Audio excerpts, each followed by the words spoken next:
Hi guys, welcome to my channel Kavitha blogs. ఈ రోజు నేను మీకు బర్గర్ ఎలా చేయాలో చూపిస్తున్నాను. దీనికి కావాల్సిన ఇంగ్రీడియంట్స్ పిజ్జా బర్గర్స్. ఇవి మనకి ఎక్కడైనా సూపర్ మార్కెట్ లో దొరుకుతాయి.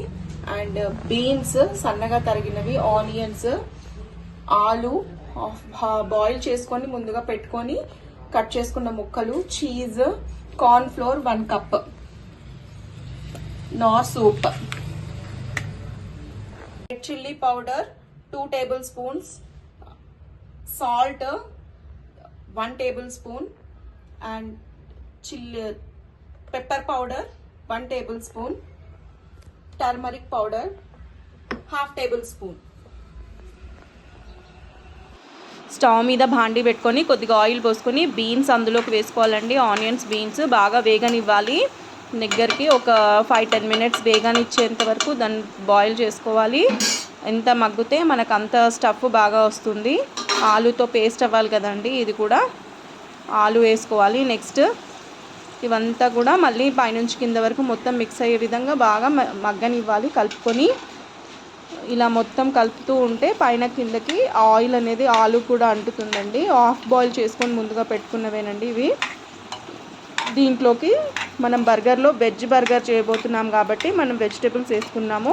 అదే నాన్ వెజ్ది అయితే నాన్ వెజ్ది హాఫ్ బాయిల్ చేసుకొని సాల్ట్ అవన్నీ వేసుకొని అది ఇంకొక దాంట్లో చెప్తాను. ఇప్పుడైతే వెజిటేబుల్ బర్గర్ చూపిస్తున్నాను మీకు. ఇది ఈజీగా తినొచ్చు, home made, no side effects అండి. ఇంట్లోనే అన్నీ మన వెజిటేబుల్స్తో చేసుకోవచ్చు. ఆలు మస్ట్, ఆలు, బీన్స్, మిగతా వెజిటేబుల్స్ కూడా వేసుకోవచ్చు దీంట్లోకి. స్టఫ్ మన ఇష్టము. ఇలా తీసుకొని మొత్తం పైనుంచి కింద వరకు మొత్తం బాగా మిక్స్ అయ్యే విధంగా బాండీలో కలుపుకొని మూత పెట్టుకోవాలి. ఒక 10-15 మినిట్స్ వరకు మగ్గనివ్వాలి. 10 మినిట్స్ ఆగిన తర్వాత పసుపు, తగినంత పసుపు, కారము, ఉప్పు, మిరియాల పౌడరు ఇవన్నీ వేసుకొని బాగా మళ్ళీ మంచిగా కలుపుకోవాలి. పైకి అన్ని ముక్కలకి కారం పట్టే విధంగా అన్నీ మంచిగా మిక్స్ చేసుకోవాలండి స్పూన్తో. చూడండి నేను ఎలా వేస్తున్నాను. 2 tablespoons ఆఫ్ టర్మరిక్ పడిందండి, 1.5 spoon of red chilli powder, and 1.5 spoon of salt, pepper 1 tablespoon పడుతుంది. ఇవన్నీ మిక్స్ చేసుకోవాలి ఖచ్చితంగా. పెప్పర్ అనేది మస్ట్ అండి. పెప్పర్ మనకి బాగా యూస్ఫుల్ అవుతుంది. పిల్లలకి ఎక్కువ కారం తినకుండా పెప్పర్ వేయడం వల్ల జలుబు, కఫం ఏదన్నా ఉంటే తగ్గిపోతుంది. చూడండి ఇవన్నీ కూడా మంచిగా మిక్స్ చేసుకోవాలి. ఇవన్నీ వేసి బాగా మగ్గనివ్వాలి. మళ్ళీ ఒక 10 మినిట్స్ పెట్టుకోవాలి దీన్ని. అన్నీ 10 మినిట్స్ బాగా మగ్గనిచ్చిన తర్వాత ఈ స్టఫ్ని దింపేసుకోవాలి. దింపేసుకొని కొంచెం చల్లారిన తర్వాత మనం ఏదైతే కార్న్ 1 కప్ పెట్టుకున్నామో అది మిక్స్ చేసుకోవాలి. చూడండి ఎలా మగ్గనిస్తున్నానో. అన్నీ 1.5 spoon ఆఫ్ సాల్ట్ ఎనఫ్. ఇలా కలుపుకోవాలన్నమాట మనము. Pepper 1 tablespoon. ఇవన్నీ వేసి కూడా మనం కలుపుకొని ఒక 10 మినిట్స్. ఇలా పెప్పర్ వేసుకున్న తర్వాత మొత్తం మిశ్రమాన్ని, మిక్చర్ని కూడా మళ్ళీ నీట్గా కలుపుకోవాలండి. మొత్తం ఆయిల్ కానీ ఉప్పు, కారం ముక్కలకి అన్నిటికీ పట్టే విధంగా మొత్తం మిక్స్ చేసుకున్న తర్వాత దాని మీద ప్లేట్ పెట్టేసుకోవాలి. సిమ్లో పెట్టుకోవాలి. ఇదంతా కూడా సిమ్లో పెట్టుకొని చేయాలి. ఆల్రెడీ ముక్కలు బాయిల్ అయిపోయాయి కదా, పొటాటో ఇవన్నీ. ఆల్రెడీ మళ్ళీ మనము బీన్స్ కూడా ముందుగానే మగ్గించుకున్నాము 10 మినిట్స్. సో ఇప్పుడు సిమ్లో పెట్టుకొని జస్ట్ ఒక 5 మినిట్స్, ఒక 10 మినిట్స్ ఆర్ 5 మినిట్స్ మనం దగ్గరికి ఎంత విధంగా అయితే మన ఇష్టం అన్నమాట. 10 మినిట్స్లో సిమ్లో పెట్టుకొని మగ్గనిచ్చుకోవాలి. 10 మినిట్స్ ఎనఫ్ అండి. ఆ ముక్కలన్నిటికి ఉప్పు, కారం అన్నీ బాగా పట్టేస్తాయి. చూడండి ఎలా కలుపుతున్నానో. ప్లేట్ పెట్టేసుకొని ఒక 10 మినిట్స్ వెయిట్ చేసిన తర్వాత బాండి దింపేసుకోవాలి. దింపేసుకొని దీన్ని ఇంకొక బౌల్లోకి షిఫ్ట్ చేస్తున్నాను.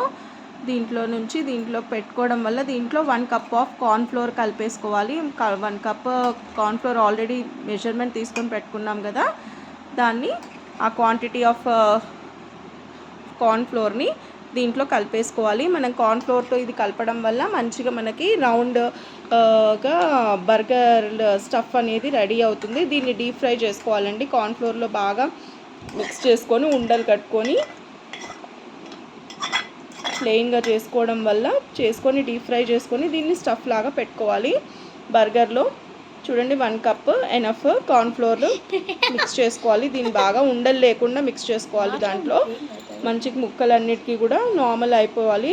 ఆ పేస్ట్ లాగా ఇట్లా మన పిండి ముద్ద ఎలా అవుతుంది, గోధుమ పిండి కలిపితే చపాతీలకి ఆ విధంగా వస్తుందన్నమాట. మొత్తము కలిపేసుకోవాలి 1 కప్పు. దాంట్లో చిటికెడు మళ్ళీ కొంచెం మిరియాల పౌడర్ పైనుంచి, కార్న్ పౌడర్ వేస్తున్నాం కదా, కొంచెం స్పైసీ ఉండడానికి కలుపుకోవాలి. ఇవన్నీ ఇలా మిక్స్ ఉండలు లేకుండా ఎలా కలుపుతున్నానో చూడండి.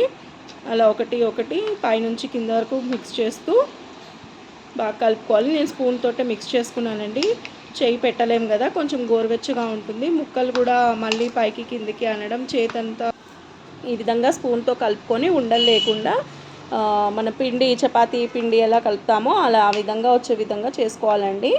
హాఫ్ బాయిల్డ్ది పొటాటో కూడా మంచిగా స్మాష్ అయిపోతుంది. కుక్ చేసుకున్నాం కదా, ఒక 10 మినిట్స్ సిమ్లో పెట్టి ఇప్పుడు బాండీ పెట్టేసుకొని స్టవ్ మీద ఆయిల్ పోసుకోవాలి డీప్ ఫ్రైకి. ఈ ఆయిల్ కాగేలోపు మనము కొంచెం ఆ ఉండలు ఏదైతే ఉన్నాయో చపాతీ పిండిలాగా చేసుకున్నాం కదా, ఆ స్టఫ్ని మొత్తం మనము బాల్స్ మాదిరిగా చేసి ప్లెయిన్గా చేసుకుందాం. వడలు ఎట్లా చేస్తామో ఆ విధంగా చేసుకోవాలండి. ప్లేట్లో పెట్టి చూడండి నేను ఎలా చేస్తున్నాను అలా చేసుకొని ప్రెస్ చేసుకోవాలి రౌండ్గా. ఇది బర్గర్ మధ్యలో పెట్టుకునే స్టఫ్ అండి. దీంతో మనకు టేస్ట్ వస్తుంది. డైరెక్ట్ వెజిటేబుల్స్ పెట్టుకుంటే ఏమీ అంత తినలేరు ఇష్టంగా. ఈ స్టఫ్ లాగా పెట్టేసుకొని వెజిటేబుల్స్ అన్ని పిల్లలు తినరు కదా, టమాటా ముక్కలు పక్కన పెట్టేస్తారు, బీన్స్ పక్కన పెట్టేస్తారు. అలా కాకుండా ఇలా స్టఫ్లో వేసుకొని మనం బర్గర్ మధ్యలో పెడితే ఇష్టంగా తింటారు. ఇలా 4 చేసుకున్నానండి నేను. 4 బర్గర్స్కి వస్తాయి. ఇది చూడండి ఉండగట్టేసుకొని ఇలా ప్లెయిన్గా ప్రెస్ చేసుకోవాలి. మనము ఎలా ఉండలు కట్టుకున్నానో అలా మైల్డ్గా ప్రెస్ చేసుకోవాలి. ఎక్కువ గట్టిగా కూడా ప్రెస్ చేయలేమండి. అలా చేసుకొని మనం ఇప్పుడు దీన్ని ఈలోపు ఆయిల్ కాగిపోయి ఉంటుందండి. మనం చేసుకునే లోపు దీన్ని ఉండలు కట్టుకొని వడల్లాగా చేసుకునే లోపు ఆయిల్ కాగి ఉంటుంది. ఇప్పుడు మనం తీసుకెళ్ళి డీప్ ఫ్రై చేసుకుందాము. ఒక 2 పీసెస్ వేసానండి నేను ఫ్రైకి. అట్ ఏ టైం అన్నీ వేయకూడదు, ఇవి ఇచ్చుకుపోతాయి. అలా కాకుండా జస్ట్ అట్లా వేసుకోవాలి. ఫస్ట్ ఒకటి వేసుకొని మైల్డ్గా హీట్ అయిన తర్వాత ఇంకోటి వేసుకోవాలి పెనం మీద డీప్ ఫ్రైకి. ఇలా డీప్ ఫ్రై చేసుకొని దాన్ని పక్కకు తీసి పెట్టుకోవాలి. చూడండి నేను ఎలా చేస్తున్నానో, ఎలా వెనక్కి ముందుకు తీస్తున్నానో. డీప్ ఫ్రైలో కూడా కొంచెం బ్రౌనిష్ షేడ్ వచ్చేంత వరకు ఉంచాలండి వాటిని డీప్ ఫ్రైకి. అలా మెల్లిగా అట్లా టర్న్ చేసుకోవాలి. టర్న్ చేసుకొని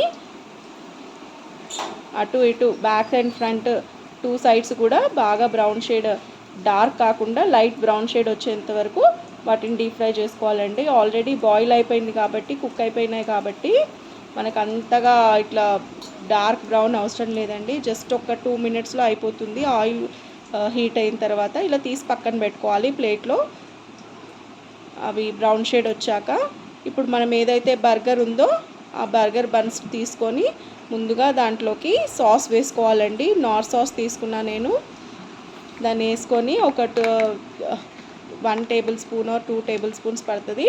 నేను కెచప్ తెప్పించాను కాబట్టి దాంతో డైరెక్ట్ వేసానండి. వేసి దాన్ని స్ప్రెడ్ చేసుకున్నాను. చూడండి ఎలా స్ప్రెడ్ చేస్తున్నానో. అలా మొత్తం ఈవెన్గా స్ప్రెడ్ చేసుకోవాలి బర్గర్ బన్కి. ఇది నేను విజేతాలో తెప్పించుకున్నానండి. బర్గర్ బన్స్ మనకి ఏ సూపర్ మార్కెట్లో అయినా దొరుకుతాయి సపరేట్గా. అలా మనము ఏదైతే స్టఫ్కి అవసరమో టమాటా స్లైసెస్ కట్ చేసి పెట్టుకున్నవి, ఆనియన్స్ స్లైసెస్ పెట్టుకున్నవి, క్యాప్సికమ్ కూడా పెట్టుకోవచ్చండి. క్యాబేజ్ ఉంటుంది కదా, దాని లీఫ్ కూడా పెట్టేసుకోవచ్చు మనము. అది కూడా హెల్దీ. క్యాబేజ్ కానీ అలా పెట్టేసుకోవాలి. ఆ స్టఫ్ ఇప్పుడు పెట్టేసుకొని ఏదైతే చేసుకున్నామో ఆ ఆలూ స్టఫ్ని పెట్టేసుకొని దానిపైన చీజ్ వేసుకోవాలి. 1 చీజ్ పడుతుంది ఒక బర్గర్కి. దాన్ని స్లైసెస్గా చేసుకోవచ్చు లేదా డైరెక్ట్ అలా అయినా పెట్టేసుకోవచ్చు. ఆ హీట్కి కొంచెం కరుగుతూ ఉంటుంది, సాఫ్టీగా ఉంటుంది మనం తింటూ ఉంటే. చీజ్ వేసుకొని దానిపైన మళ్ళీ కొంచెం పెప్పర్ చల్లుకోవాలి. ఆనియన్స్, టమాటాలు పెట్టుకొని వెజిటేబుల్స్ ఏమన్నా దానిపైన పెప్పరు, సాల్ట్ మైల్డ్గా వేసుకోవాలి లిటిల్ బిట్. ఇది ఇంకొకటి కూడా ప్రిపేర్ చేస్తున్నాను. సెకండ్ వన్ కూడా ప్రిపేర్ చేస్తున్నాం కదా, దానిపైన కూడా స్టఫ్గా ముందుగా టమాటాలు వేసుకోవాలి. సాస్ స్ప్రెడ్ చేసుకున్న తర్వాత ఒక 2 టమాటాస్ వేసుకున్నాను. తర్వాత ఆనియన్స్ రింగ్స్ విధంగా వచ్చే విధంగా కట్ చేసి పెట్టుకున్నాను కదా స్లైసెస్, దాన్ని వేసుకున్నాను. దానిపైన ఎలా స్ప్రెడ్ చేసుకున్నానో చూడండి. ఇప్పుడు స్టఫ్ పెట్టుకోవాలి. నెక్స్ట్ స్టఫ్ పెట్టుకున్నాక దీని మీద చీజ్ వేసుకోవాలి. చీజ్ పెట్టుకోవాలి. వన్ స్లైస్ ఆఫ్ చిన్న చిన్న ముక్కలైనా వేసుకోవచ్చు, సన్నగా తరిగి, లేదంటే ఇలా డైరెక్ట్ అయినా పెట్టేసుకోవచ్చు అండి, అది మన ఇష్టం. చీజ్ ఇష్టంగా పిల్లలు తింటారు కాబట్టి నేను అలా 1 స్లైస్ వేసాను. బలం కూడా కదా పిల్లలకని. చూడండి, మనమైనా పెద్దవాళ్ళమైనా చీజ్ ఇష్టంగా తింటాం కదా. దానిపైన మళ్ళీ ఆనియన్స్ వేసుకోవాలి, స్ప్రెడ్ చేసుకోవాలి. నెక్స్ట్ టమాటాస్ అలా పెట్టేసుకొని పైనుంచి కొంచెం పెప్పర్ స్ప్రింకిల్ చేసుకొని నెక్స్ట్ పైనుంచి క్లోజ్ చేసుకోవాలి బన్నని. చూడండి ఎలా స్ప్రింకిల్ చేస్తున్నానో పెప్పర్ పౌడర్ని. నేను ఎక్కువ బ్లాక్ పెప్పర్ యూస్ చేస్తానండి పిజ్జాలోకి కానీ బర్గర్లోకి కానీ. చిటికెడు సాల్ట్ పైనుంచి, చీజ్ వేసుకున్నాం కదా దానిపైనుంచి ఇప్పుడు క్లోజ్ చేసుకోవాలి పైనున్న బర్గర్ బన్స్ హాఫ్ నుంచి. ఇప్పుడు మనకి చూడటానికి ఎంతో రుచికరమైన బర్గర్ రెడీ అయిపోయిందండి. Thank you guys watching my channel Kavita Vlogs. Please like, share and subscribe. Signing off.